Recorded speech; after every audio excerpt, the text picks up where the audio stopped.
Much of the work in today's world is accomplished in teams. In business, in scientific research, in government, on film sets, and of course, in sports. Most people believe that the best way to build a great team is to assemble a group of the best, most talented individuals. Facebook's Mark Zuckerberg, commenting on the value of talent, is quoted as saying that one great engineer is worth 100 average ones. And Zuckerberg is certainly somebody who knows how to build an A-team.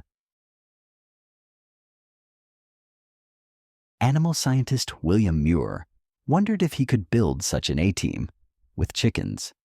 He looked for the most productive egg producers and bred them for 6 generations.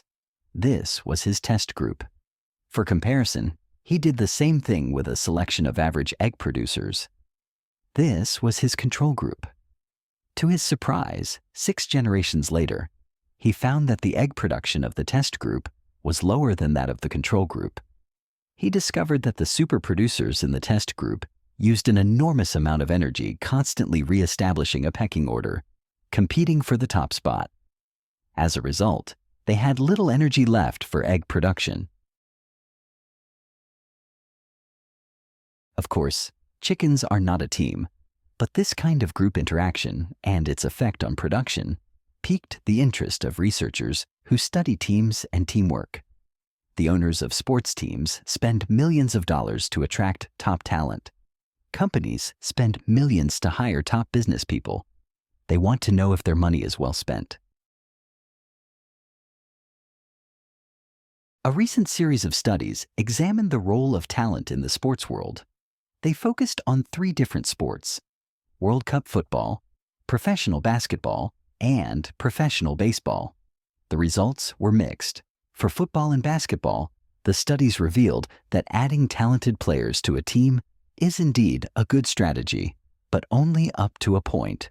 Performance peaked when about 70% of the players were considered top talent. Above that level, the team's performance began to decline.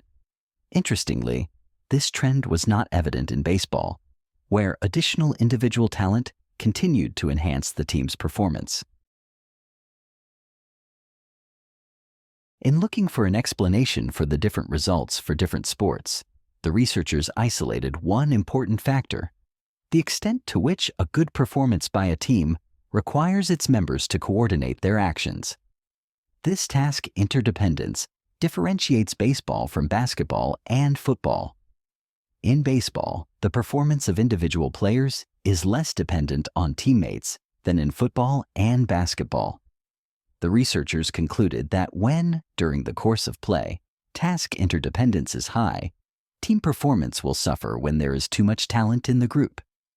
When task interdependence is lower, on the other hand, individual talent will have a positive effect on team performance.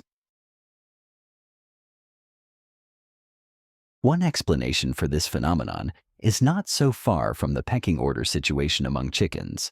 If a basketball star is pursuing his own personal goals, for example, trying to amass a high personal point total, he may be less generous as a team player. He may take a shot himself when it would be better to pass the ball to a teammate, detracting from the team's overall performance. Young children learning to play team sports are often told, "There is no in team." Stars apparently do not follow this basic principle of sportsmanship. Another possibility is that when there is a lot of talent on a team, some players may begin to make less effort. This is referred to as the Ringelmann effect. Maximilian Ringelmann, a French agricultural engineer, conducted an experiment in 1913 in which he asked 2, 3, 4, and up to 28 people to participate in a game of tug-of-war. He measured how much force each person used to pull the rope. He found that whenever he added a person to the team, everyone else pulled with less force. Assembling the ideal team for sports, business, science, or entertainment is more complicated than simply hiring the best talent. An A team may require a balance, not just A players, but a few generous B players as well.